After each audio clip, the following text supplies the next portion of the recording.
ubahwe nyagasani ubu n'iteka ryose. Zaterura ndirimba izina ryawe nyagasani, zaterura ndirimbe urukundo rwawe mwami mwiza dukesha byose. Nubwo umwijima wugarije isi,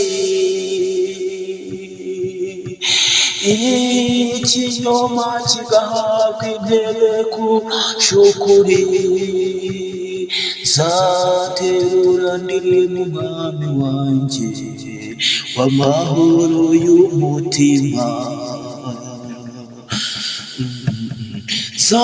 Zaterura ndirimba izina ryawe nyagasani, zaterura ndirimbe urukundo rwawe mwami mwiza dukesha byose.